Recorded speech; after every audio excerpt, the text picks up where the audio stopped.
All right, it looks like we are live.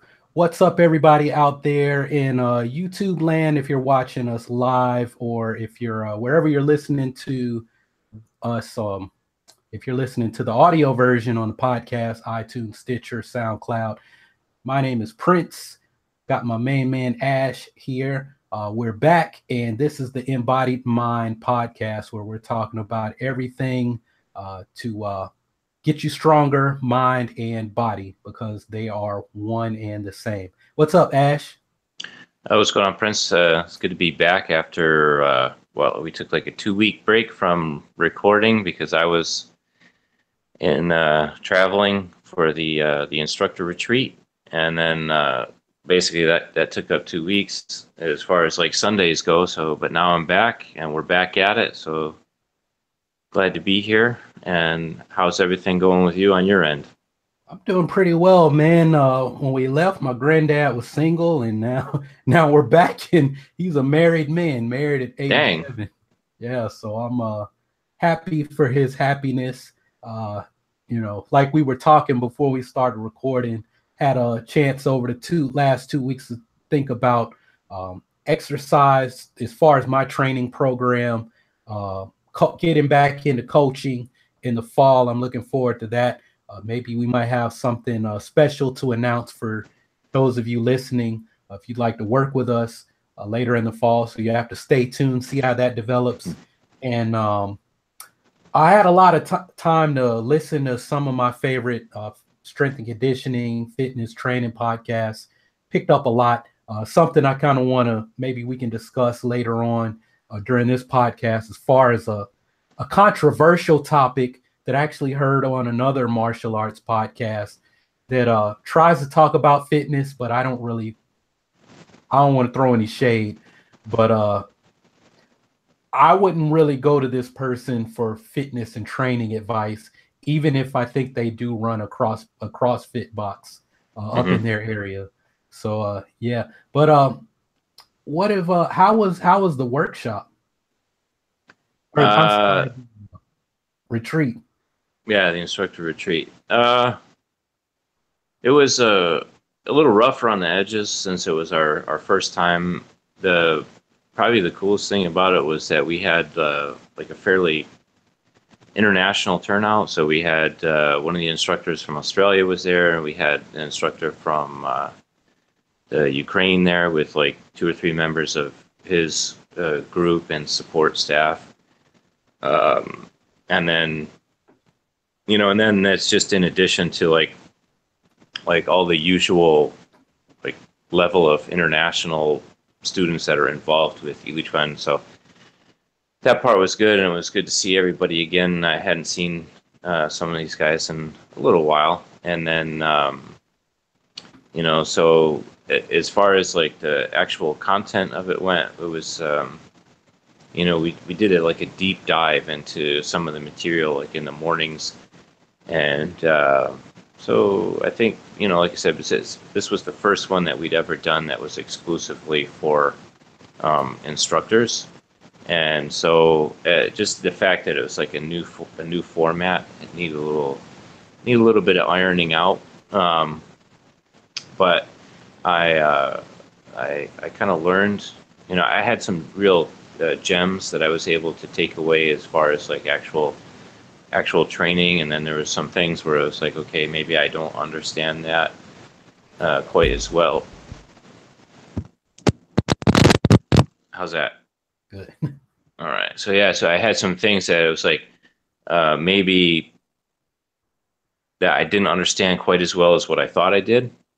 And so, now I need to go back and kind of like retool some of the things that I've been working on, or how I train on certain things. So all in all, it was a valuable experience. And I love just being up in that area. It was like up in the Medford, Oregon area. And, I like being kind of either I like being at the beach, or I like being in the mountains. And so this is kind of like, it's a kind of mountainous area. It's a little bit of a Mediterranean climate. So it's like equally like sunny and dry, but also kind of a lot of growth around, a lot of trees and stuff like that. And there was like wild, wild peacocks all over the place at night, and wild turkeys running around all over the place. And it was like the weather was like bright and sunny during the day, and it would cool down at night. And so the water in the pool was not really cold, but it was a little bit. It was cool enough that nobody else really wanted to go in, but it gave me a chance to go in. And like I went in the first thing in the morning a couple times, got a little Wim Hof training, get my cold water exposure training in, which was a nice way to start out the day. So as far as everything went, it was pretty good. I think next time I'd like to do like a little bit more. For me, I would like to do like a little bit more actual like training in the morning, and then break up some of the discussion that we had later on like the philosophy, concepts, and principles. We covered like some business stuff too. So there was a lot of different things that we covered, and I don't know. Really, I think we probably needed like a month to do it, not just a couple of days. oh yeah, not just a week.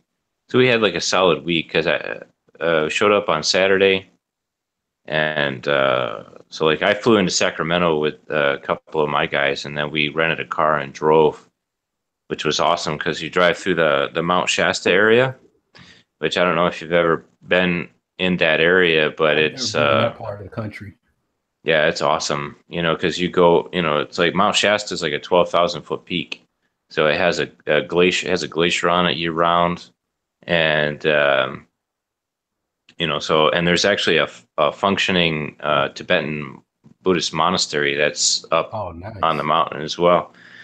And so I just like going through that area. And so we got there on Saturday, and then we left on Saturday as well. The following Saturday.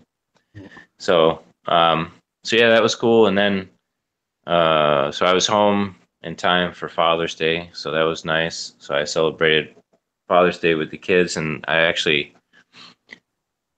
took them out on Father's Day to go see Solo.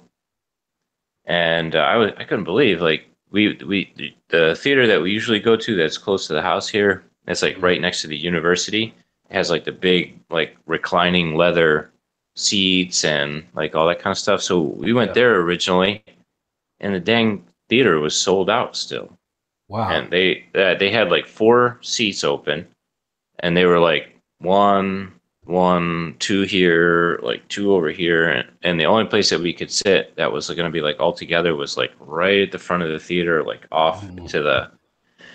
And I was like, no, that's not going to happen. So we drove to like another one that's nearby, and that one worked out a little bit better because like the theater that we have here at AMC, like they sell their seats, they pre-sell their seats. So it's like you choose, like when you buy your ticket, you choose like what seat you're buying.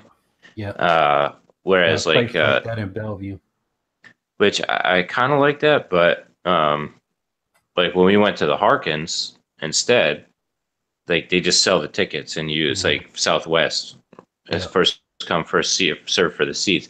So we jumped in there. We got 4 good seats together, and I haven't had a chance to watch your reaction video on YouTube yet. I know that there was like a bunch of hubbub around that movie. I don't know what the heck, but it was disappointing because like I just saw like I was seeing something on Facebook or whatever that like Lucasfilm is going to pull the plug on any more Star Wars stories movies for a little while, because I guess like Solo is done so bad financially that they're wanting to pump the brakes a little bit. And I thought that was a real bummer because so far I think Solo is the best Star Wars movie that's come out. Wow. Since not ever, but probably since the original trilogy. Yeah. So it was better than any of the prequels. It was better than any of the episode 7 and 8 so far, and it was marginally better than Rogue One. Like I really loved Rogue One too. Yeah, you really liked that one. Yeah. Yeah. So but like I said, I thought thought it was a great movie. You know, it's like if you have like expectations of like what something, so I tried to go in like with just like an open, because especially like I wasn't really feeling, because between what they were talking about Boba Fett, they wanted Yeah. to do a Boba Fett movie, and they Yeah. wanted to do Obi-Wan. the Kenobi. Yeah. So I think Kenobi would be cool, but I think if any, I think we've talked about this before, but I was saying that if any of the original trilogy characters like lend themselves to doing like standalone movie, it's going to be Boba Fett. Like the Yeah. way that I would imagine it, because especially with the Clone Wars, the animated series that they did with Clone Wars and the stuff that they did with Boba Fett, like when he was young, like after Jango Fett died, that really like added a lot of depth to his character. And so I thought that they could go in kind of like a Riddick direction with that. Mhm. Whereas like he's kind of an anti-hero, he's not really a bad guy, not really a good guy, kind of does some of both.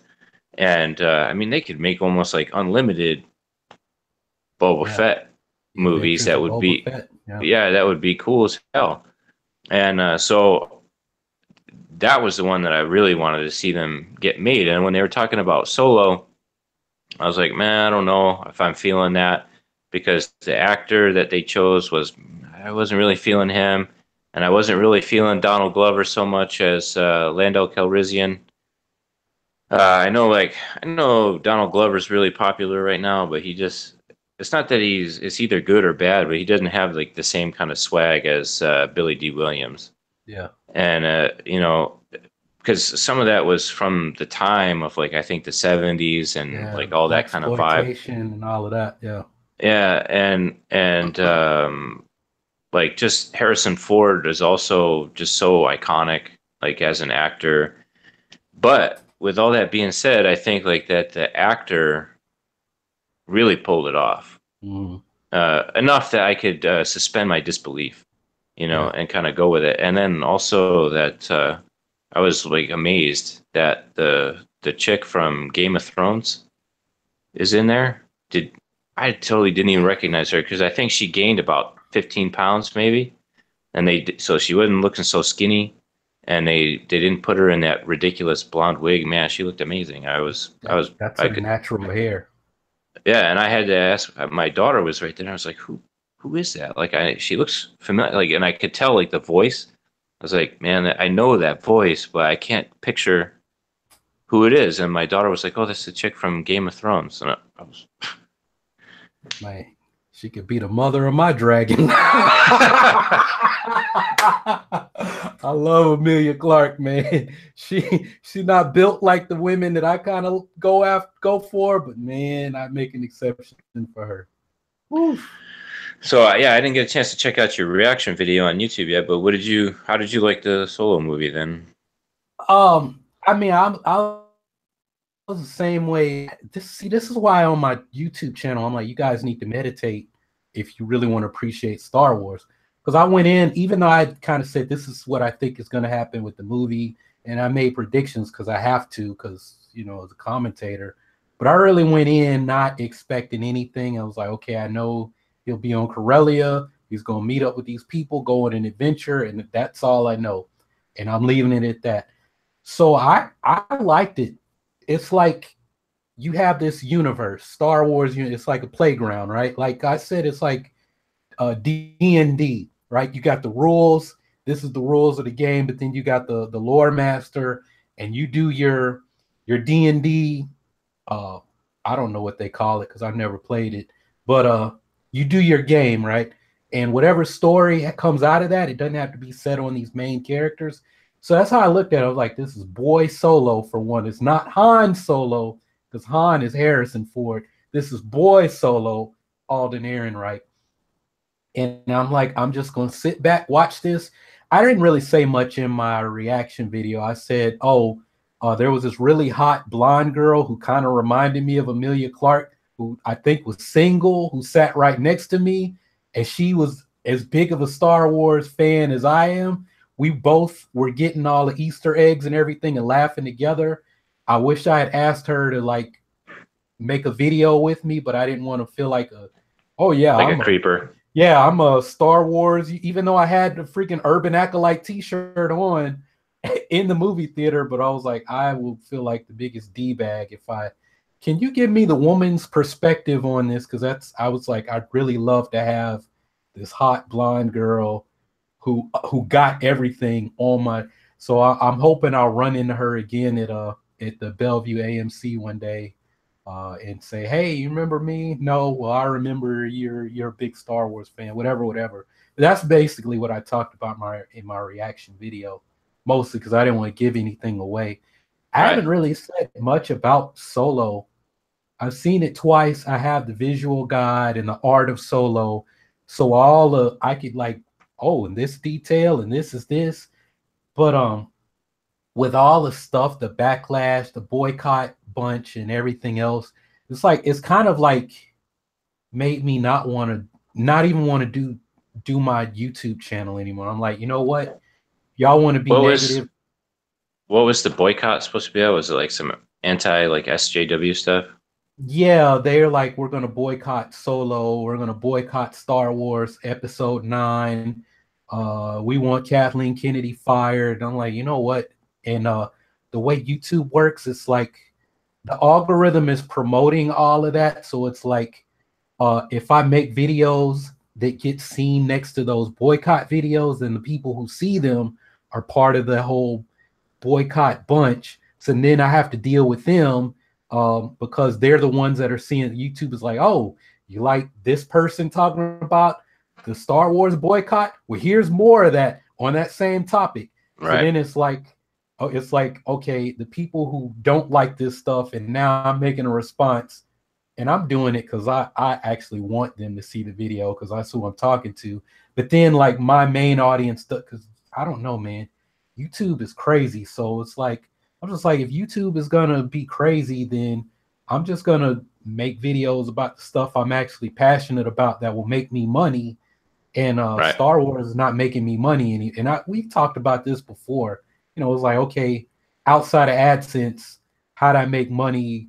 Well, oh, hey guys, here's a Kylo Ren Funko Pop. If you want to add this to your collection, you can click on my Amazon link, and I'll get 5 cents. Versus if I say, hey guys, here's a kettlebell workout that'll make you like this man right here, Bruce Lee. Those of y'all listening, you obviously know I'm wearing a Bruce Lee T-shirt now. Um, I've got my How to Train Your 1 Inch Punch uh, workout. You can get it. It's a digital download. It's $25, and then I keep all of that money. Like, you know, so it's like, Right. why don't I just go back to talking about fitness and martial arts like I started out on YouTube? And the boycott people, they can have fun doing that in their parents' basement, their attic, whatever. I'm all about promoting what I love and not like screaming, "Oh man, I hate Star Wars. I hate blah blah blah." Like, I'm not feeling that, man. I don't want to be part of that. So I don't know. Like right now, my focus is on this, the Golden Bell Training YouTube channel, and then I got, I can still geek out. I got another geek culture YouTube channel that I'm trying to push out there. Uh, I got like 4 videos on Luke Cage season 2 that I got to edit and get posted this week. So I'm like Right. Well, watching that's the. I mean, you know. Oh no, no. I was just gonna say, talking about because being able to generate some revenue from like what you're doing. It's like that's I don't think people realize the importance of that, yeah, because it's like everything, like even here for the podcast, right? Like if you're watching us record this live, you probably noticed that my lighting is better than last time, and because I had to invest in some new equipment so that the show looked better, like while we were recording it, like all that kind of stuff. And so it's like if you enjoy something, it's the best way to make sure that it can keep going is for you to be able to support it a little bit. yeah. But yeah, if you guys watching, if you've seen Solo, drop us a comment below. Let us know what you guys thought of it. We want to hear from you guys too. And also, while we're talking about generating revenue, you can also find a link in the show notes below to support the show on Patreon. On Patreon. Uh, Yeah. Go ahead. Well, I had, we were talking about Solo and I mentioned Luke Cage. The one thing that I don't like about Star Wars is there's never been like a physical component to Star Wars. Like you have the Luke on Dagobah and Empire Strikes Back, and he's doing the calisthenics and running, doing the front flips with Yoda on his back. But outside of that, there's not really a physical component where, you got Luke Cage and it's all about, being physical, right? It's Right. the bulletproof black man. And, there's the one where the chick Jamel Hill from ESPN, she makes a cameo. Have you seen Luke Cage yet? Just little bits and pieces of it. It's like my time to watch. I mean, I only have about like once a week when I sit down to watch some Netflix, like uh, either with the kids, and so right now we're watching Flash. So we're kind of more into the DC universe, Yeah. and and then or when I'm on like when it's date night with my wife, and then her and I'll be watching some stuff, and we were watching the show the Santa Clarita Diet. But don't let me distract you. What you're saying Oh, about good. like So like there's one, I think it's the start of like episode 2 or episode 3 in season 2. It's like Luke shows up at a park and they're basically testing him. Like they're like, how far can you throw one of those, the big tires? Like how far can you throw it? They took his 40 time. They made him do the long jump. So it's all about physicality right, and or like the Dragon Ball series, which I'm just now trying to get into. It's all basically these guys want to be the best fighters, the best martial artists in the world, in the universe. And right, now I guess the new one, it's like in the multiverse or whatever. And so they're always training, they're always getting ready for their next fight. And it's like that's more what I'm kind of into is like, okay, you get the hero part, you get the philosophy and stuff in Star Wars, kind of, but that's in other stuff too. There's always the hero's journey. Even Flash, like he's trying to get faster, especially in season 1. How fast can he go? And in right. season 2, who was the what? Because I haven't watched any of season. Well, I watched up to the crossover event in season 4, I think and I got to get season caught two up. was I think season two was Savitar, or was that season three? Season 3 was Saboteur. Season 2 was Zoom. Yeah. So it's Zoom is faster than me. How can I beat him? Right. So he's got to get fast. Then Savitar was always a step ahead because he's. Have you seen all the season 3? Yeah. Okay. Yeah, because I had the video where I guessed that Barry was Savitar. I guessed back in December, but then I didn't say anything till like the week that it was revealed. But yeah, then the Savitar is always a step ahead because he's future Barry. I Right. am the future Flash. Right. And so it's always he's got to get fast. Now, season 4, now you got this guy who's a super genius. How can you be faster than the speed of thought? Right? This guy's Right. always so it's always so there's a physicality to the Flash too. I don't know. I dig that. Like that to me, that's part of the hero and conquering it. So that's what I don't like about Star Wars is it's never that physical component for me. The training part has always been missing. So Right. when people say, "How can you leave Star Wars?" Easy, because I want to. I'm trying to train, man. I'm trying to Right. be the dragon. I mean, I think it should be there, but it's just kind of like assumed instead of like being explored a little bit more explicitly, and then try to like connect the dots between the mental side of things and the physical side of things, like what we're trying to do with this Yeah, podcast, right? yeah, And and also like with the bridge of like the philosophy, in other words, and it's like training, like the physical side, the mental side of training, all becomes like one package that like defines the scope of your life, basically. yeah. But speaking of physical, I've seen some of your posts on Instagram. Looks like you're killing it lately. How's the training going? Um, Actually, this past week was like my deload week, so I didn't. I kind of played around because I've been doing Jim Wendler's 531, all this. I think I talked about it a few weeks back. Um, and I actually like kept up with my workouts, but then I got to the deload week and I was like, I don't want to do any bench press or squats or anything. So I was like messing around with kettlebell stuff. I did a lot of walking. I'm like, it's a deload week. I don't see anywhere that says that, oh, well, you lifted all this heavy stuff for 3 weeks and then the last week you got to train light. I'm like, why don't I just do something else? It was like one day I thought about doing Dan John's 10,000 swings thing. I'm still debating on if I want to do that next month and work my 531 into that. But like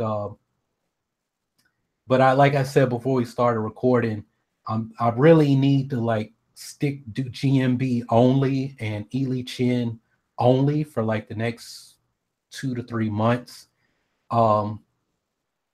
At the same time, it's like in the fall, I'm gonna start training. So I don't know. It's like always, it is how I get when I train. My clients always say, Prince, you got a million things going through your head. Like that's where it's like when you meditate, you're not supposed to have a million things going through your head. And so like I'm hoping my practice will help me slow down and focus on, okay, what is the most important thing? Right. I really feel like the most important thing is getting through this GMB stuff. And I can still do 531 if I break it up and do it smart. And when it comes time to train, I know how to do all the moves and everything I'm having my clients do because I have the program they're going to do already. I'll either do it with them, but I talked about this like in the first or second episode. Their goal is not the same goal that I have, right? So specificity principle, right. They're going to be doing a kettlebell and a TRX. I don't do TRX Lifeline, but people listening, if I say, yeah, the Lifeline Juggle Gym XT, most people know TRX, unfortunately. It's like body weight, kettlebells, and suspension training for fat loss, and I don't have that goal. Right. So it is what it is. Later on, I want to have them do something more in line with what I'm doing, but for now, I want to see how this fat loss program I got from Dave Whitley will work with some of the ladies that I hope will be returning to train with me. Very cool. But yeah, the stuff I'm posting on Instagram right now just to get my name back out there, especially more locally. I'm not so worried about getting them 20,000 followers around the world. I'm more like I got to remember to keep tagging Nashville personal trainer, Nashville Fit, because I think Nashville Fit is a hashtag for Nashville Fitness Magazine. So if I can kind of get them aware, hey man, this dude is doing some kettlebell stuff, and then this lady that runs a Southern Squeeze, a SFG gym in South Nashville. I know she reached out to me last year about working together, but we kept missing each other or something. So, if I can link up with her, maybe she can help me out with some business questions I might have. That would be great. I didn't do a good job of like keeping in touch with the kettlebell community when I had my gym before, and now I'm like, I do stuff different. I'm different, and different is good, and then if I need help with something, I can go to these other people and we can, cross refer or whatever. Right. So yeah. Very cool. Speaking of Dave, I know that he's been doing he's been doing the keto thing for a while. Yeah. Man, he's been keto for like over a year, like straight. And man, he's serious with it. When I went to his workshop, oh man, he had a Wim Hof and kettlebell training workshop earlier a few weeks ago. I didn't get to go, but I had to mention that.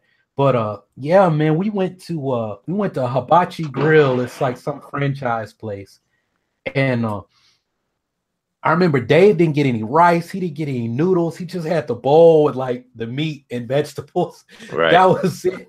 Then we went out to eat after that. He had like a burger with no bread and like some other stuff. And he's like, I saw a picture of him. He's like lost a lot of weight. Hoping his Mandy is she's almost due. His wife is pregnant with their first kid.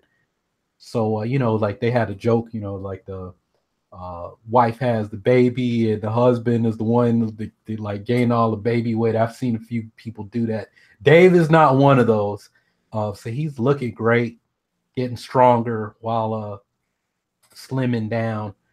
Man, Right. I really like to go out, and I'm gonna have to hit him up and ask if I can come and see him and just hang out one day, maybe one Saturday or Um, something.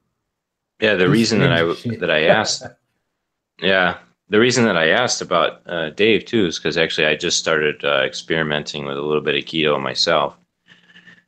Just just for the fact because it's so popular right now. So I wanted to like actually go through like a full keto program and have the experience of that way, like, in the future, as clients come to me and they want to ask about, well, should I go keto? I'll have actually gone through keto and have my own firsthand experience with it and say, this is what I like about it. This is what I don't like about it. This is what might work for you. This is what might not work for you, and so on. Um, but yeah, so far, I think it's pretty. I think I don't know. As far as like, it's worked very nicely for certain things. As far as like Mhm. regulating my appetite.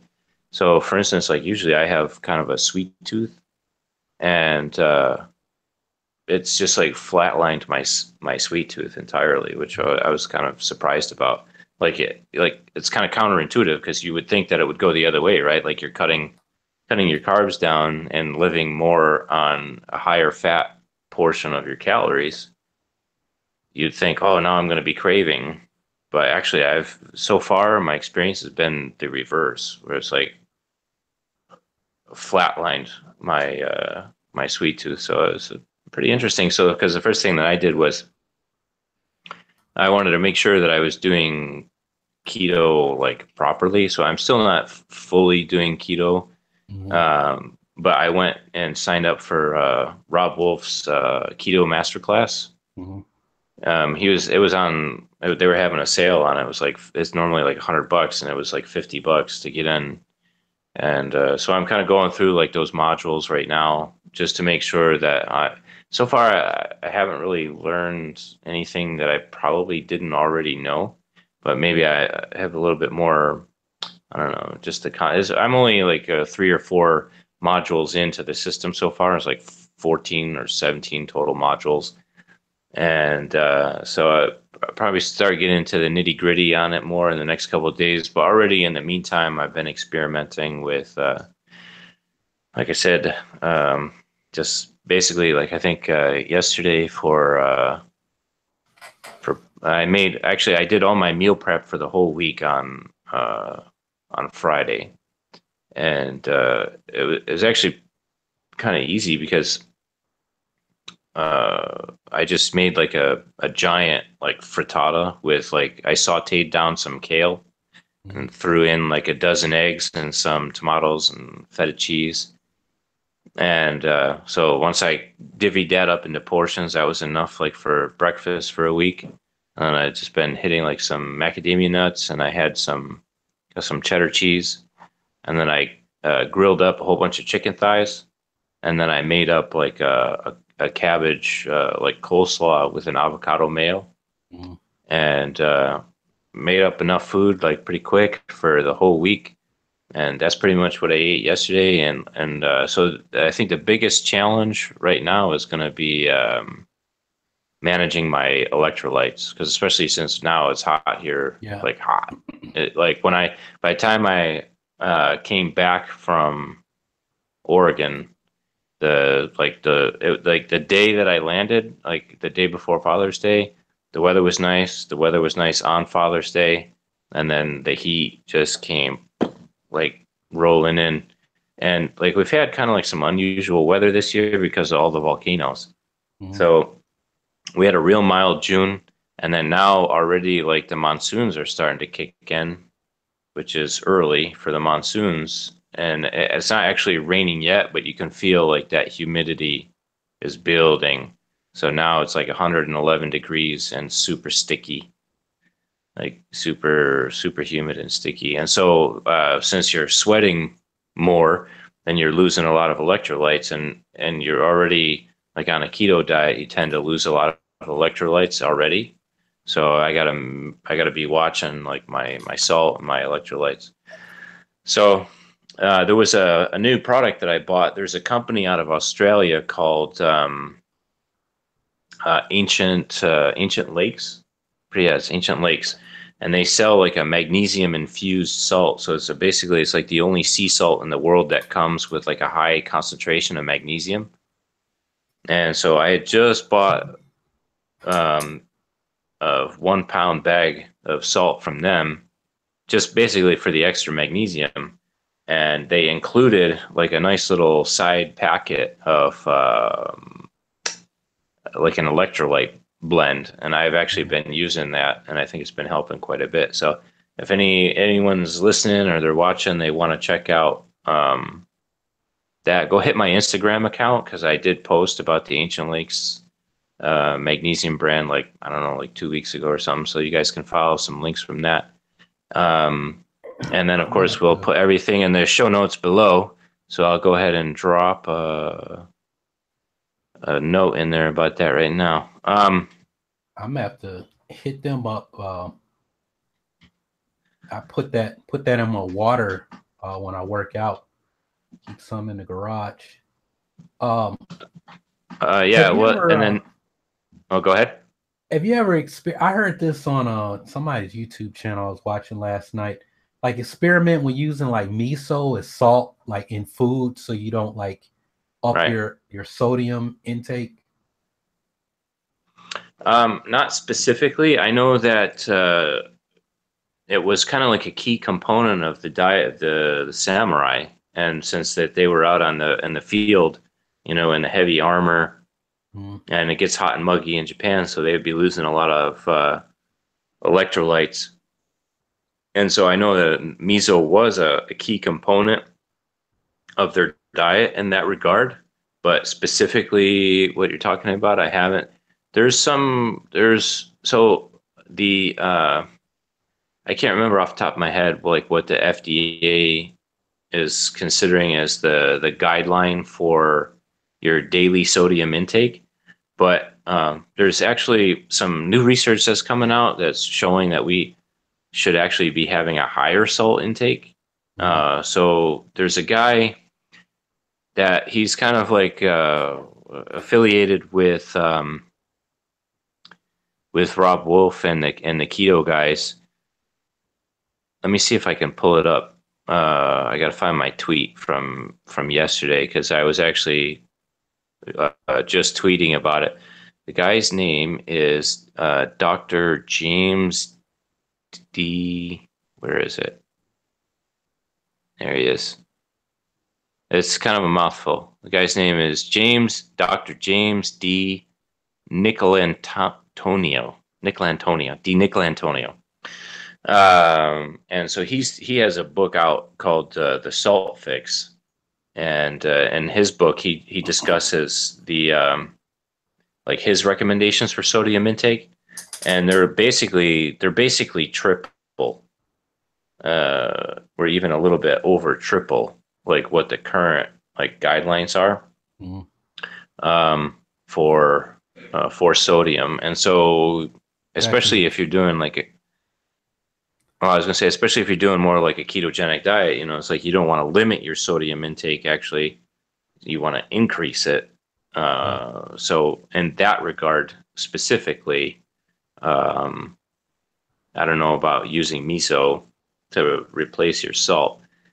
I like miso, but in the right context, it's got to be, like with some broth and like all that kind of thing. What were you going to say? I was gonna say, well, I had two questions now. But does he say, we should increase our sodium intake because people are like sodium depleted, or and the other one was what does he say, like for vegans, vegetarians, a lot of people that like maybe they're not really well, good vegan food is like seasoned, because they say that's the whole key, is like Right. seasoning. But it seems like I come across a lot of people that, oh no, you don't want salt, and you want salt substitute or this or that, and it's like, well, you're trying to be natural, then you would probably use like natural salt. Right. Yeah. I mean, I think the key thing is like there's a couple of different things that you can look at. I think the first one is that are we talking about using like a decent sea salt, or are we talking about using like an industrial, like refined table salt that's full of like anti-caking agents and has been stripped of any trace minerals? So those already are two different things. Mm. So I think probably I don't have any I can't cite any evidence on this right now, but I'm going to say like off the top of my head that I think probably some of the problem with sodium is from using the refined, like industrial table salt rather than a sea salt. Morton's. Right. I didn't want to mention the brand name, uh, and then because the other thing is like as far as I understand, actually the history of like that kind of table salt like that actually comes from the manufacturing of gunpowder. And so that the sodium is actually like a leftover byproduct of manufacturing gunpowder, and or at least it was initially. And then they added the iodine to it, and it's like, well, yeah, we need iodine, but there's better ways to get iodine than from crappy table salt. Start including some sea vegetables in your diet, and or even just like seaweed. And then so then the other thing is that according to the salt fix, I mean, it's actually some of the problems that you see with the increase in your blood pressure and everything is from going too low in your sodium. So I haven't checked out his book yet. It's kind of on my reading list. So I'll be able to, we can come back and talk about this again in a future episode, and maybe even possibly get Dr. D. Nicolantonio to come on and give us his perspective on it. Would be interesting. But yeah, I think actually because it was through him that I think I was listening to him on Chris Kresser's podcast, and it was through Dr. D. Nicolantonio that I first learned about the ancient lakes. And the reason why, in particular, that I wanted to try out that brand was, like I said, for the magnesium. And because I don't know if people are aware, but it's like magnesium also plays a role as an electrolyte. What happened? Oh, yeah. I got the window in my kitchen is open, so I heard like a motorcycle zoom. I was like, what? Yeah, it sounded like. Right, I heard it, but it wasn't too loud. But where is it? I can't find. Also, because magnesium, like almost everyone in the modern day, is deficient in magnesium because the soil's been depleted. Yeah. And so even like if you eat a lot of greens, it's like the magnesium content in the greens is like half or 25% of what it was like 50 years ago. I can't remember the exact number off the top of my head. But then, but magnesium plays a critical role like in muscle relaxation, but also as a precursor to a lot of anabolic hormones. So, and that's just like off the top of my head. So yeah, so it's like any little place that I can find to try and increase my my dietary intake of magnesium, I'm trying to like pull that lever. Did you see the article that Mike tweeted out like an hour ago? I missed that one. Ergo-log. The more anabolic hormones your body produces, the longer you live. Right. Let me send it to you in the chat. So you said that, and I was like, man, I was just about to send you this article that Mike So maybe we'll talk about this next time. Yeah. So, and speaking of Mike, I want to give him a shout out too, because I had just recently, I sent him a DM the other day, um, asking him about, because there was a study that he had linked to about the effects of, I was thinking it was Qigong, but I think it was Tai Chi, that they had done some research with some athletes, and they had given them like a short program of like Qigong or Tai Chi, and they had shown some serious markers for improvement in terms of recovery.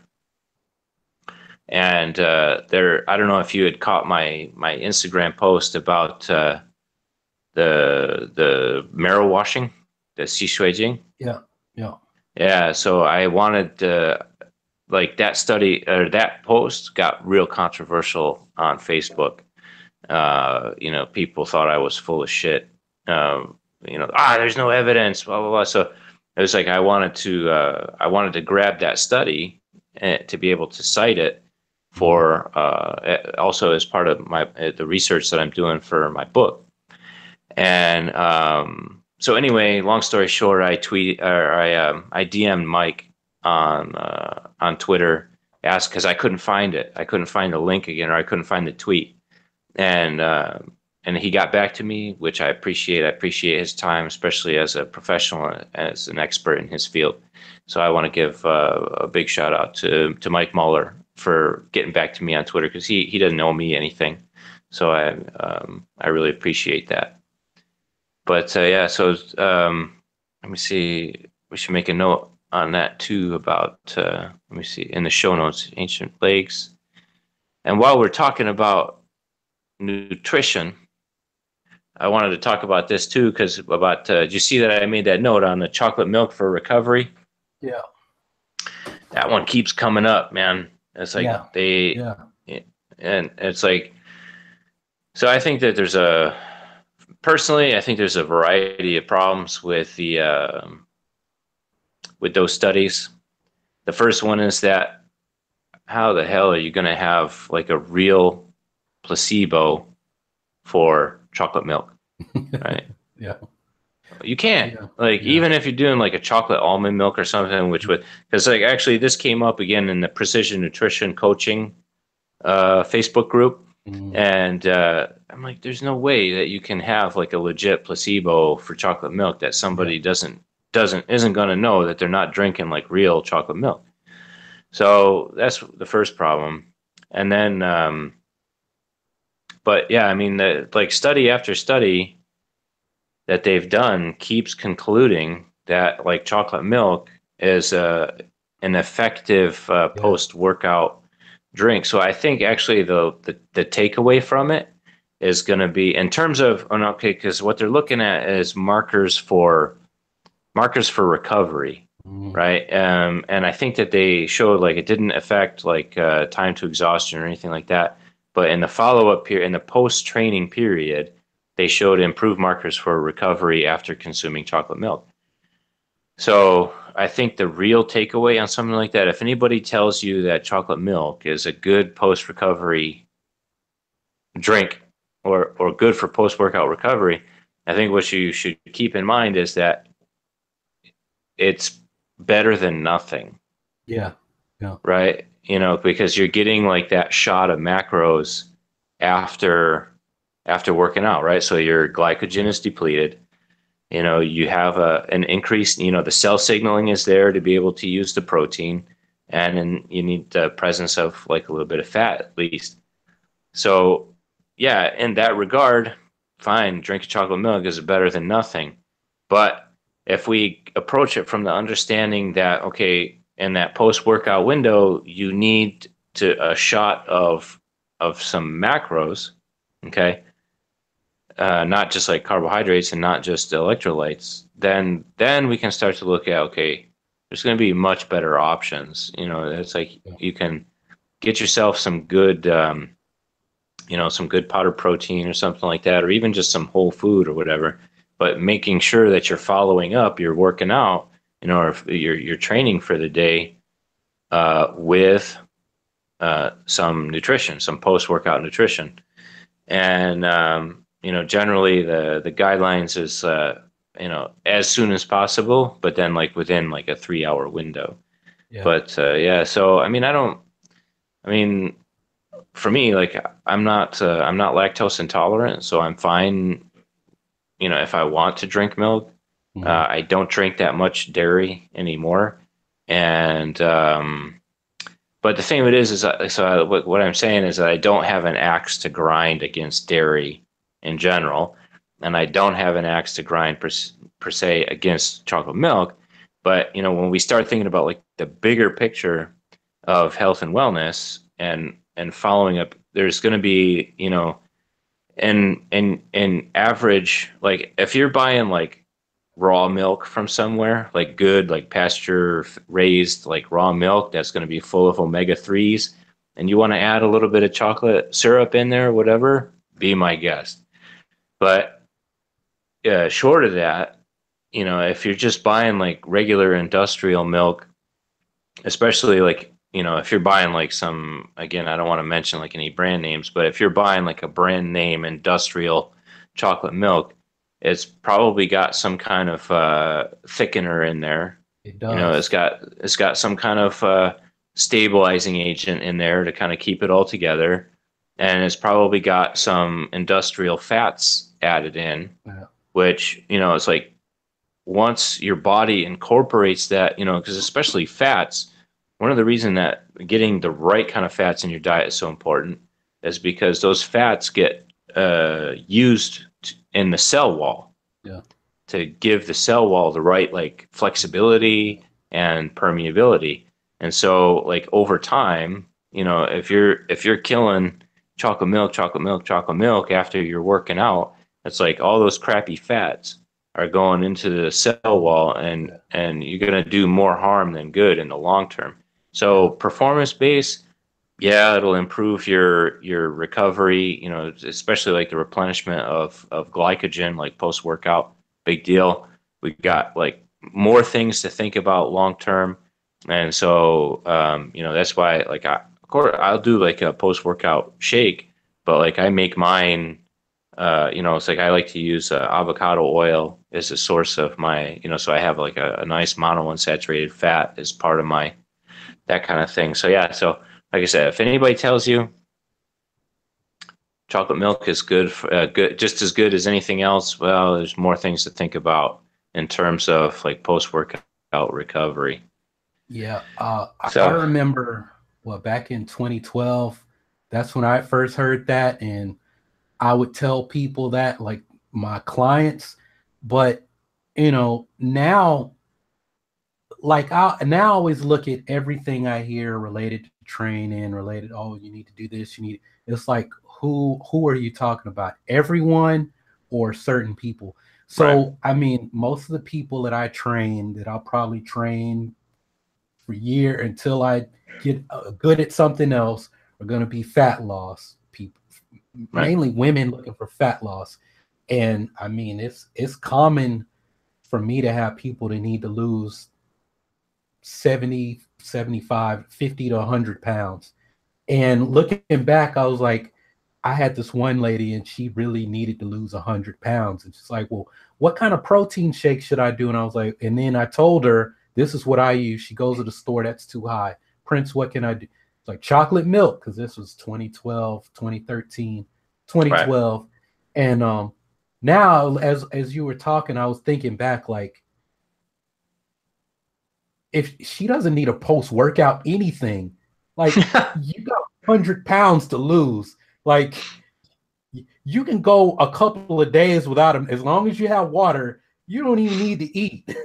Like, yeah, you might feel like crap during your workouts, but you got 100 pounds to lose. Now, I'm not saying starve yourself and go work out, because I don't believe in the whole move more, eat less. But at the end of the day, it is calories in, calories out. There's certain ways to manipulate that, where I say, well, you might eat more, but when you eat hot, better quality food, you're getting more nutrients and you might actually take in fewer calories than eating processed shit, right? Right. Where I'm eating 2,500 calories a day, and then we break down all the chemicals and everything else. It's like, well, yeah, you're eating 2,500 calories a day of this shit, but what it's doing to your body might be the equivalent of eating 4,000. You know, Right. so it's like getting back to the chocolate milk and post workout nutrition. Of kind of now, I'm like, what should I do after a workout? Drink some water.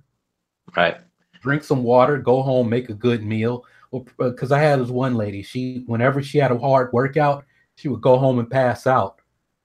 Drink some water, go to bed, get Right. a good night's sleep. Because if you don't sleep for 2 or 3 days and you come and try to work out, right, the little 8 kilo kettlebell is going to kick your ass because you Right. haven't had any sleep, right? Your hormones are wrecked, right? I think if you go without sleep, for a day, your body is basically insulin resistant. Yeah. Insulin resistant. Yeah. Yeah. So now I'm like, I was listening, I was like, most of the people that I train, and some of that, oh, Prince, you got to sell them protein shakes and sign up with this MLM. And I'm like, because you'll help your clients. No, no, I won't. They don't need any. You're trying to lose weight, so I want you to take some extra calories. Drink this protein shake 2 times a day and eat 3 meals a day. So now my whole thing is like, and I mean, I'll be interested when I get through the PN level 1 stuff, but it's still, and maybe this will be how I coach people. If you can't eat 3 meals a day, if you have the appetite to eat 3 meals a day, you can't drink, and for men, at least 3 liters of water a day, and that's for sedentary men. I just read that a few days ago. I was talking to the person who runs the GMB Twitter account. Like, I was shocked at what, because it's 8 to 12 ounces or glasses of water a day, and it's like for women, sedentary women, 2.2 liters, for sedentary men, 3 liters. So that's like 3.5 of these, and this is water. It's not actual San Hey, Pellegrino. let me stop you right. Let me stop you right there, real quick. We're having an emergency, a technical emergency on my end. It's all good. Anakin. Oh, do me a favor and get the charger out of my phone. I was about to die. Uh-oh. It's in the bedroom. Yeah, I got like 4% left. I was hoping that we would get through all the material for the show before Before it died. Yeah, before it died. Anakin, save us. You're our only hope. Right. We can't count on You're the chosen one. You're the chosen one. You were supposed to save the podcast, not let it die. Yeah. Do me a favor, get under there and plug that in. But yeah, I'm like, if you can't get 6 to 8 hours of sleep a night, you can't drink enough water, and you can't eat 3 solid meals a day, we don't need to worry about any supplements, protein shakes, HIIT workouts. I had this lady, do you do HIIT style? You don't need to worry about that. You need to do these things. What are you trying to do? Are you trying to become a HIIT specialist? Right? So I'll be interested to see, like, once I get through the material, talk with other PN coaches, like, if I go in with that, like, this is your baseline expectations. I want you to be able to drink this much water. I want you to be able to eat this many meals a day, good meals, and snacks count as meals too, to me. So right. like that. But I think, yeah, I mean, 6. there's still a place for it, because some of the thing is like everybody's busy now.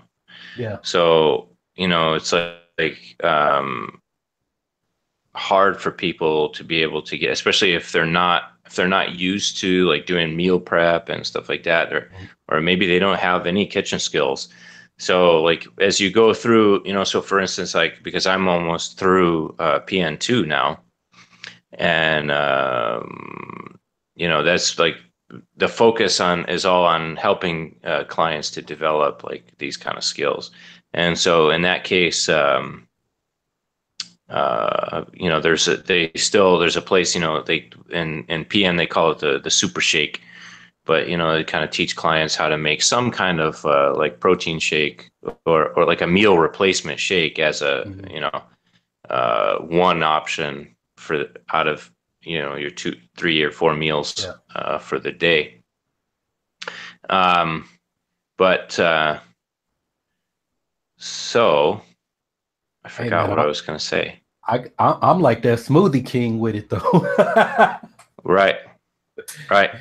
So, and it's a good option for people, and it's like there's get you some I think good protein. even with a fat loss client, spinach, there won't even taste it. Right. There's still a place for some post-workout nutrition. But yeah, I mean, in that case, it's like just focusing on some whole foods, just a little bit of leftover chicken breast and a handful of strawberries, an apple or banana or whatever, something like that. Yeah. And, just to make sure that you're getting that nice little bump in aminos, because like you're hormonally primed to be able to shuttle those nutrients, preferentially towards repairing and recovering, rather than storing them. So, but, man, I had something I was going to say, like, about, because when we were talking about, and it was when we were still talking about chocolate milk, I was thinking about something that I wanted to ask people to post something in the comments down below, and now I totally forgot what it was. Dumbass. Hey, do you know what G Fuel is? This Flacco says I use G Fuel, but stopped as I don't know if it had real health benefits. I don't even know what that is. Say which one now? G Fuel.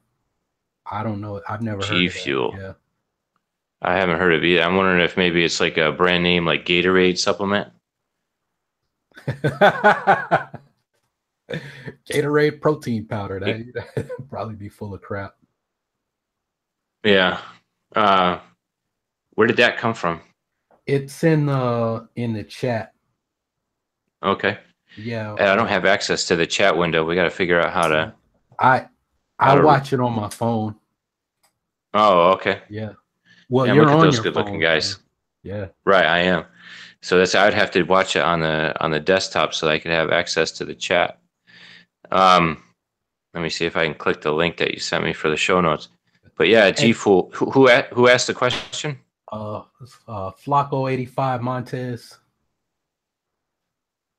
All right, so Flacco, can you tell us? Can you tell us who makes that drink, or see if we can Google it real quick? G Fuel. Yeah. Yeah. So long story short, we never heard of it. So I haven't heard of everything. That's great. G Fuel is the official energy drink of esports, trusted by the elite talent such as FaZe Clan, Nade Shot, and Dr. Disrespect. So I haven't heard any of these guys, and I also have not heard of. So no, it's not. Actually, that has nothing to do. FaZe Clan has nothing to do with like Gatorade. FaZe Clan is like a gaming clan. I think they do Call of Duty. But I wanted to say, like, there's one dude in FaZe Clan that's like a legit, like, martial artist and personal trainer. I don't know which one it is, but he popped up somewhere on my Instagram. I like saw him doing flips and like tricking, and then like he was working out with like some big time like boxing trainer in LA. And I was like, whoa, who is this dude? And I went to his YouTube channel, was expecting to see like gaming stuff, and it's like runs like a karate dojo or somewhere in California. Just happens to be really good at freaking Call of Duty. So I was like, yeah, I respect that dude. And then one of the guys in FaZe Clan actually lives in Tempe, but all he does is play video games. Yeah, so I'm looking at the label right here. Just looking at the label, it doesn't look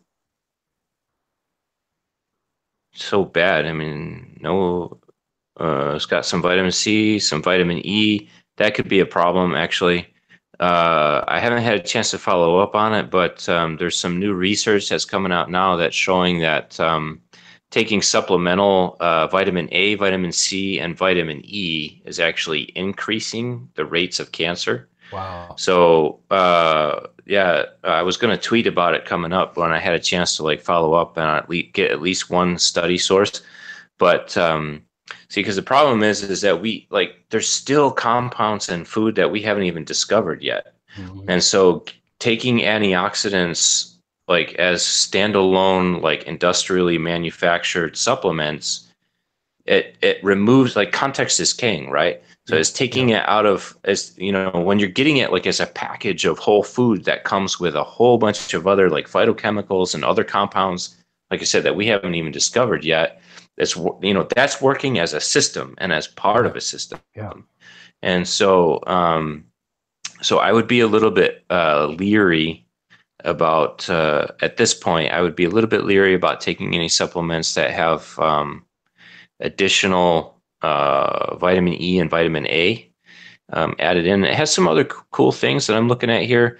It's got like a handful of you know, amino acids in it, so that's cool, and the antioxidant complex. So it's got like kind of like some powdered greens in there, so that's promising. The biggest thing that I would be worried about with this supplement here, right off the top of my head, is where was it manufactured? Yeah.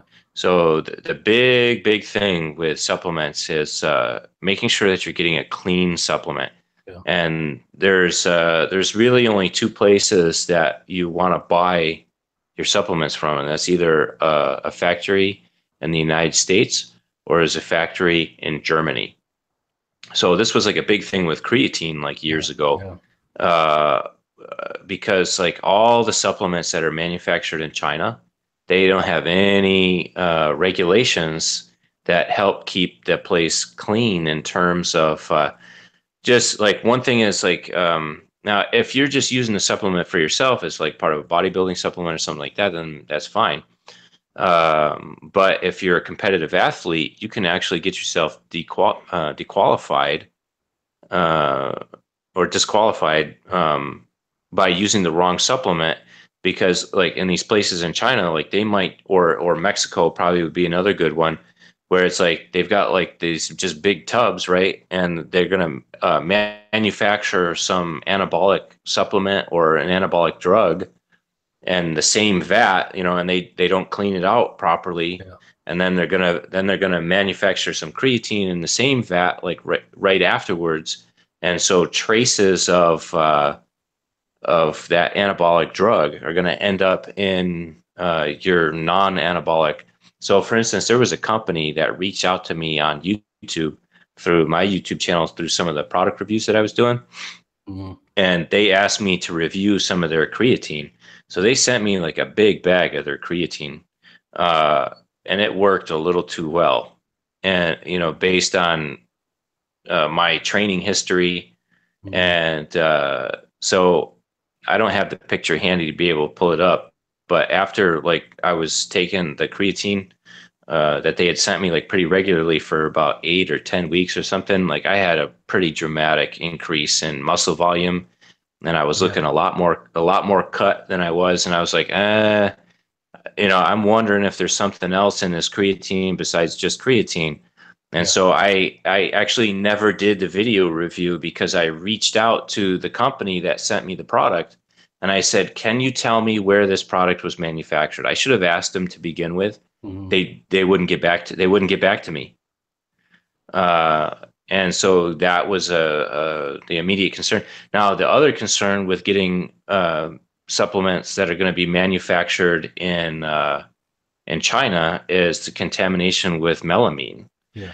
And I think, I can't remember the exact number off the top of my head, but I think it was around uh, 50% of protein powders on the market right now were contaminated with melamine. So if people aren't familiar with melamine, that was the it's basically like a denatured protein that causes cancer for and it makes people really sick, because that was the thing with all the pet food that was coming in from China, Mhm. and that's why everybody's pets were getting sick and dying.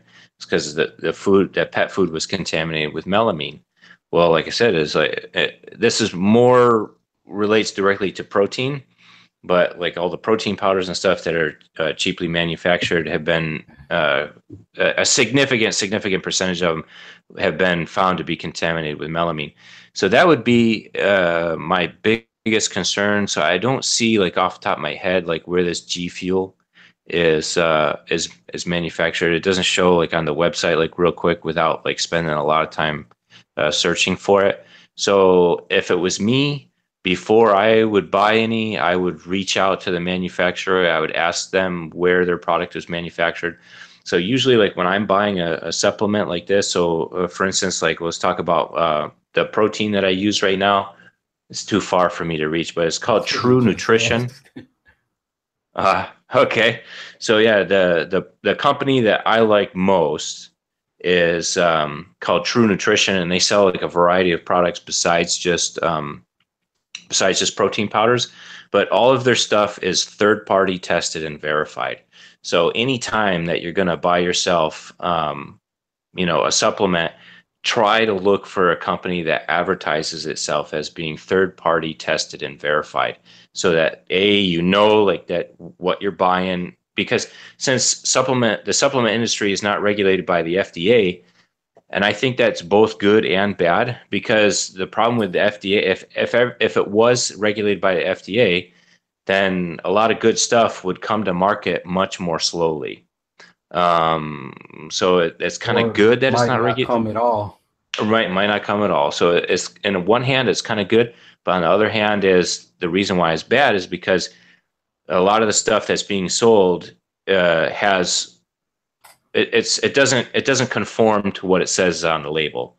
So either you get a lot less of the product, like part per million, than what the label is advertising, or maybe not at all, or it's going to be contaminated with something else. So anytime you're going to buy a sports supplement, it's a good idea to look for something that is advertising itself as being third party tested and verified.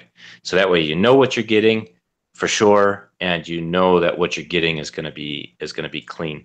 And so I have no direct affiliation with True Nutrition. I just want to go ahead and throw that out there, but they're the ones that I like the most right now. What about you? Dude, I need a bathroom break. All right. Man, you should have done that while I was going off about the whole thing with the G Fuel, and then I would have been able to keep talking. So yeah, so if you guys have, if you're not watching the show live and you have any other questions, go ahead and drop them in the comment section below. If you want us to check out a supplement in particular, and then we'll go ahead and do that for you in a future episode. Keep in mind that at the moment, I don't have access to the chat window. Let me see. Okay, wait a minute. There we are. Yeah, it's a sport. Okay, there we go. All right, so now I have access to the chat window. So if you guys want to go ahead and drop another question in the chat window, I will be happy to answer that as well. We're waiting for Prince to get back from his bathroom break.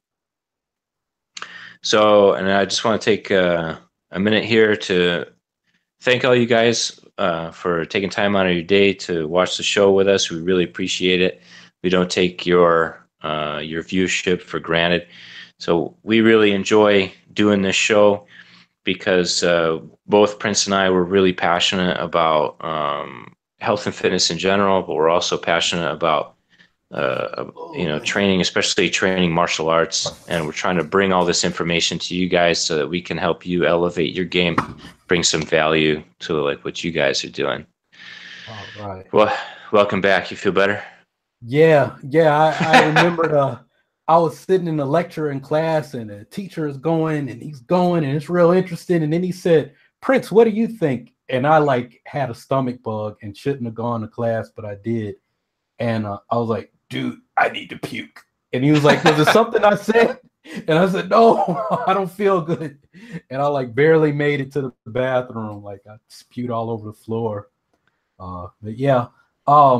What were you just? I know you were talking about supplements still. I was just filling up the dead air. So I was just thanking everybody for watching and being a part of the show, and thanking everybody for dropping a comment and leaving a comment in the chat. And so anyway, we're just about ready to wrap up here. Let's move into the last segment of the show, which is time for a little bit of science. In this section of the show, we discuss a recent peer-reviewed research paper that's relevant to health, to wellness, to meditation, to mindfulness, to martial arts training, like Tai Chi, Qigong, stuff like that. And so in this week's episode, we want to talk about an episode, and there'll be links to everything in the show notes below. So if you guys want to follow up with the study on your own after the show is over, or after this is no longer live, that'll be there waiting for you. But the title of I still this have week's the other study linked, so I have to change it. yeah, refresh your, because I updated the show notes in the Google Doc already. Oh, So the title of this study is Muscular Strength as a Strong Predictor of Mortality, a Narrative Review. And so basically this was a meta study or a meta-analysis, which means that what they did was they analyzed like multiple previous studies. So it looked like in this one, there was 23 papers included, 15 epidemiological and 8 clinical studies that were included for this meta-analysis or meta-review. And basically, this is just another study that confirmed that people need to get stronger, because the strongest people had the lowest levels of what they call all-cause mortality, which means dying from all reasons. And that the strongest people across age brackets all showed the lowest levels of dying, basically. And also, let me see, periphery. Furthermore, strong inverse association of muscular strength with all-cause mortality, which has also been confirmed in several clinical populations, such as cardiovascular disease, peripheral artery disease, cancer, renal failure, chronic obstructive pulmonary disease, rheumatoid arthritis, and other patients with critical illness. So in other words, just getting stronger is going to help, even if you've already entered the disease process. Going back and getting stronger is going to slow down that disease process. So, I've talked about in previous episodes many times of like what I like to refer to as like our biological obligation to move and to stay active and to be strong. So there was kind of an interesting an article that came out. I won't link to this one in the show notes. I'm saving this one for my book, but that compared the average arm strength of Neolithic women. So not even talking about Paleolithic women. So this is after the transition from hunter-gatherer lifestyle into farming had already taken place, but that the upper arm strength of Neolithic women was on par with or greater than elite, like modern day elite female college rowers. yeah. I heard this yesterday. So I gotta link you up with you might know this guy. You keep talking. I gotta look this up. It was a podcast I was listening to yesterday. Okay, but it's just that through the whole Paleolithic and Neolithic era, like, and then all the way up into, like I said, the turn of the last century, it was like people were involved with farming or hunting, gathering. Like all of our ancestors were active. I don't know if I want to use the word fit. I mean, in a scientific sense, they were very fit because they were able to reproduce, right? Or else we wouldn't be here. I mean, in the scientific sense, it's like when they talk about fitness, they're talking about like the fitness to reproduce and to be able to bear offspring and bring them forward to the point where they're able to reproduce as well. So basically, it's like the survival of the species. But it's like like I've talked about before, where it's like before the 21st century, the environment itself like took care of all of these needs. Because in other words, it's like we evolved into a niche, right? And so we had these different categories that our biology evolved to match, right? So now that we're in the 21st century, now we have like this biological mismatch between the environment, the quote unquote, like our everyday environment, this man-made environment, and our biology. So it's like, this study is just more evidence pointing back to the fact that, we evolved to be active, and we have a biological, like what I like to call a biological obligation to move and to be active. And, so like this one, there's a real controversy in, especially like, not so much with the external martial arts, definitely not so much with the sport martial arts like MMA and BJJ.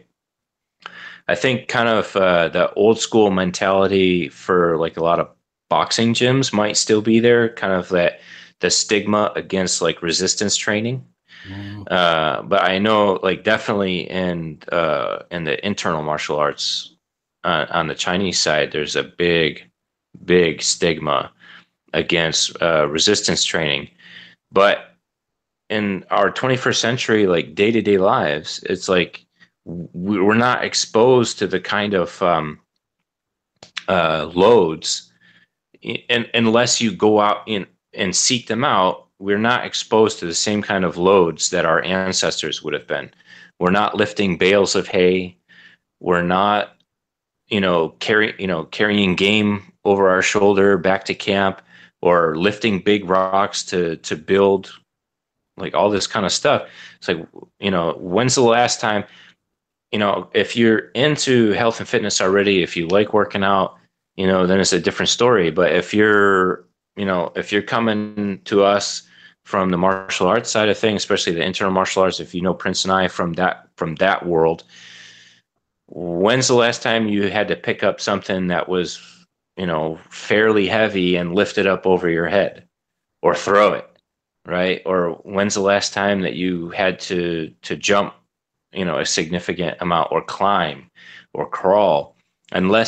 So now, like I said, in previous to the 21st century, it's like the environment itself and our work took care of a lot of those needs, and we don't have that anymore. Yeah, but we still have that biological obligation to do those things. So now you're going to have to force yourself to go out and start to, or you need to, I don't want to say force yourself, but you need to like make a conscious decision to include those activities in your life somehow. And the easiest way is to just go out, get yourself a couple of kettlebells, or join a gym, or buy a home set of Olympic weights, so that you can start to, include some resistance training in your lifestyle, basically, because without it, and this study again is pointing back to that, you're essentially shortening your lifespan, by not doing it. It sucks that like growing up sucks. I was actually listening to old podcasts with Mike and Sincere, where they had a strength coach on who was making fun of like what is that, the natural movement, what's that movement? MoveNat. Yeah, he was making fun of MoveNat because he said they have like a $3,000 certification now that basically teaches you how to run and jump and roll around on stuff. And it's all stuff we did as a little kid. And I was thinking back to when we moved from Jersey we moved from Jersey to Atlanta, and we lived in this apartment complex that had, man, this was the greatest thing ever. It had a sandbox, and they built a freaking pirate ship from telephone poles. Mm-hmm. And I wasn't supposed to do this, but I would like walk out on the stern and like balance on it, and then it was like at least a 10-foot drop into the sand. And I didn't know then that I was basically doing depth jumps. So that explains why I could jump so high in high school. I was doing fucking plyometrics from 10 feet up in the air. But like I was always climbing on stuff, and like even my grandma's house, climbing the plum tree, and I'm there's sharks down below, and all I got is these plums to live on. And of course, I gave myself the shits from eating plums all the time. But you were running and jumping and climbing on stuff, and then we grow up, and it's well, one, and this is what Sincere said. He was like, but then some adult comes and says, you can't do that. You're not, no, you can't roll on the ground, Johnny. Stop running in the hallway. And then we Right. grow up, and you grow up and become the adult who tells other kids they can't do that. He said that's why you have to go and pay $100 a class to learn how to do the stuff you did as a kid. But where I was going was like you were saying, when's the last time you picked something up? When's the last time you had to climb something? And it's like we've lost these challenges and we've lost our imagination, because even with like the LARPing community, I make fun of them, but we have like there used to be like the Renaissance LARP group, and they'd have these huge night battles at West End Middle School, right? And they were all out there, and yeah, they looked like dorks swinging swords and stuff, but like, but what about the people driving up and down, the rich people driving up and down West End, who are, okay, I'm some corporate attorney who lives in this big fancy house, but you're probably gonna have a heart attack, and these guys out here. That, and I actually got my ass kicked by a LARPer because he was like, "Oh, you do kung fu? Let's have a sword fight." And I was like, "I have no idea what I'm doing," and Right. hit me like 5 times. And I was like, maybe I need to check that out. Right. Yeah. I mean, some of those guys take that pretty seriously. Yeah. So it was like one of my guys here. I don't know. You remember Charles? If I see He was his face, he was the bigger guy, like not quite as tall as me, but pretty stocky and had the dark hair. But anyway, he it wasn't LARP, but he did, and it wasn't HEMA either. But there's one that's kind of like in between where like they do that the historical like battles and yeah, I mean yeah, and so yeah, I mean he's got some pretty good stories to tell about that kind of stuff and the training that they would go through, and I mean it's like um, as that sort of stuff now is becoming more popular, actually, those guys are kind of stepping up their game a little bit in terms of like their training and how seriously they take it and stuff. For me, like I said, it doesn't matter what you want to do as long as you're doing, you know what I'm saying? It's like if that's the thing that stimulates, right, and it is bringing you like in that direction, man, go for it. So it's like, you and I, we're on the same page on almost 90% on the same page on all the things that we like to do. So it's like I like working out, I like martial arts, I like just staying active and all that kind of stuff. So but yeah, I mean, whatever it is that you want to do. But now, with that being said, you do need to understand. Not you, I know you understand, but the people, the people watching, that what you want to understand is like, activity is kind of split into two directions. So, there's like exercise activity, and then there's non-exercise activity, right? So, doing stuff and staying active, you got to make sure, because basically the difference is, like, the more you progress down the scale towards like exercise activity, is you're dipping into different energy systems than what you use just for like moving around, and you need to stimulate both energy systems, and going further down the spectrum is where you get like anytime you're doing like that explosive stuff or resistance training, is activities that are going to last like 90 seconds or less. So, it's like if you're out doing something for, if it's active, let's say like rollerblading or something, that's great. But if that's obviously like an activity that you can do, unless you're sprinting, is like an activity that you're doing for more than 90 seconds, right? So that's where there's still like this place and this role, for some specifically for resistance training, to be able to stimulate the nervous system, stimulate the bone, stimulate the muscle tissue, to make sure that you maintain like that minimum level of strength, at least that's required by the body to be able to keep functioning at peak efficiency. What you got to say about that? I was exercise science dork. I'm sitting here. Oh yeah, you're talking about the phosphagen, and then that's the glycolytic, and now we're in the Right. fat stores. So Right. yeah, I'm trying not to geek out. Right. Just Right. like running through it in I'm my just head, I guess. You know, trying to keep it getting more ready for simple all for those the tests. right. Trying to keep it more simple for the audience listening, because Yeah. that's the thing. Is like you guys, it's like you don't need to know all this science. If you like Mm-hmm. it, cool. But basically, we just want to keep it more simple. Like move, like find something, find some activity that you like to do. Like it could be kettlebells, it could be free weights, it could be even body weight. But making sure that you're getting a little bit of that resistance training uh, in your life, because it's use it or lose it. And we got this other paper here that is once again showing that it's good for you. Like, Oh, how's that? yeah, I remember. Have you heard of this guy, Chris Masterjohn? Yes. Okay, yeah, I was.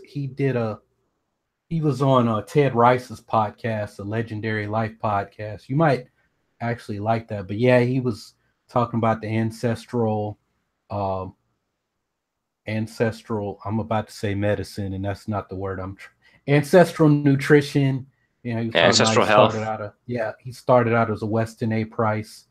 Um, I don't want to say student, but he read the book, and then that made him want to get into medicine and Right. getting his PhD in nutrition and something else. But yeah, when you were talking about the Neolithic women being stronger than college rowers, I'd heard him say that because I listened to the podcast yesterday. I think it was from what episode was that?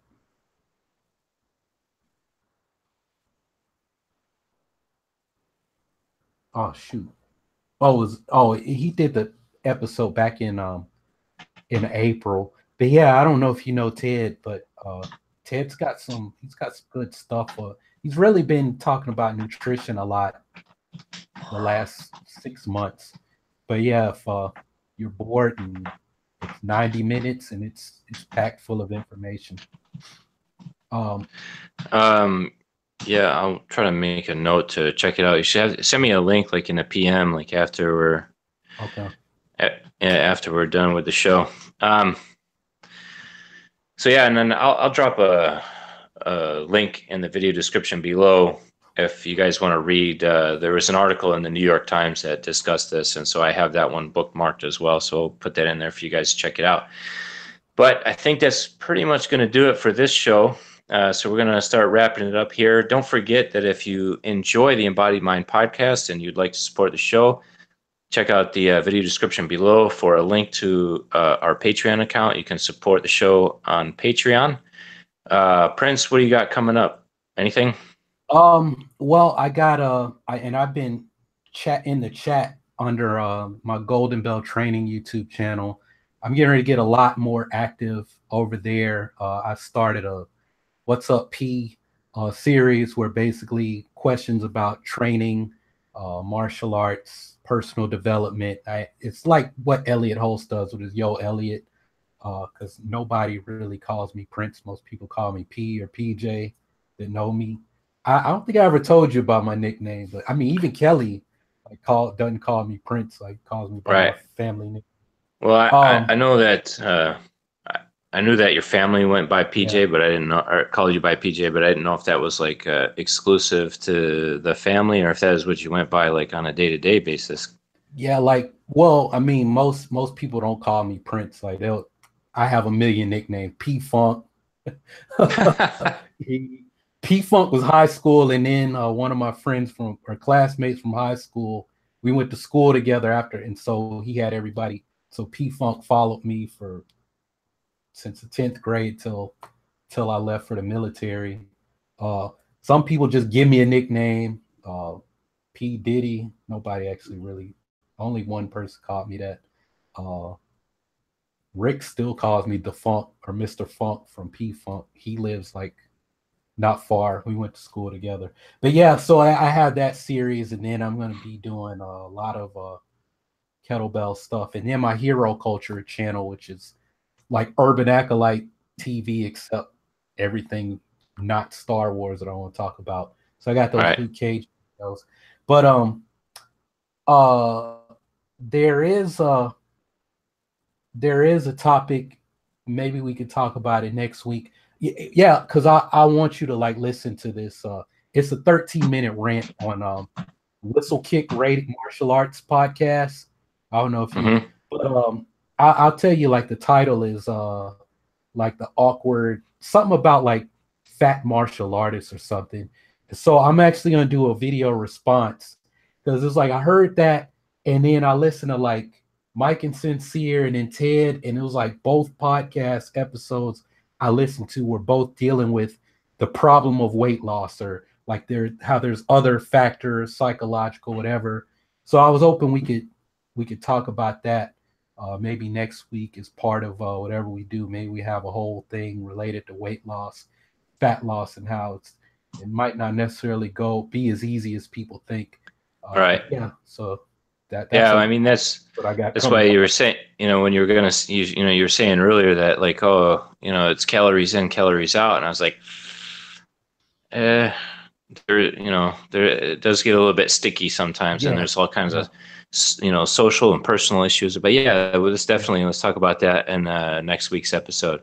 yeah. It's calories in, calories out, but it might not be But that easy. Yeah, all right, but all right, I'm gonna make a note for that and right now for next week. yeah, But yeah, yeah. otherwise, you can always find me on Twitter or Instagram at Ash Higgs. Of course, I have my YouTube channel too, but you got your YouTube channel. Anything you want to plug before we wrap up? Uh, Check out Hero Culture. I got 4 Luke Cage videos I got to get edited and posted. And if you're listening to us on iTunes, Stitcher, uh, when you're hearing this, please leave us a review. I know those of you here on YouTube watching the live stream are like, when is it coming? This is the 8th episode, so I'm going to sit down and get all of them out. And what I'm going to do is when everything is up, when I figure out how to get uh, SoundCloud to share it everywhere, all of them are going to go up. So you'll look up and see like 5 or 6 episodes just appear out of nowhere. All So, right. if you're listening at this point, then you've got 7 other episodes that you've already listened to. Leave us a good review, 5 stars, and tell your friends about it. That helps, especially on iTunes. That helps get the word out. iTunes will promote the show, All right. with whatever genre we fit into, and that'll help us when it comes time to us getting guests on, and letting them know, hey, this is who we are, this is what we do. All You right. can listen to what we do. This is what we're rated. So yeah, that'll help us out a lot, a lot. All right. And then in the meantime, we'll be back next Sunday around noon Arizona time. What time is it back? About 2 p.m. your time, right? Yeah, yeah. So that'd be like 3 p.m. Eastern Standard Time. And we'll be back with another episode live streaming as we record. Catch you next time. All right. See y'all.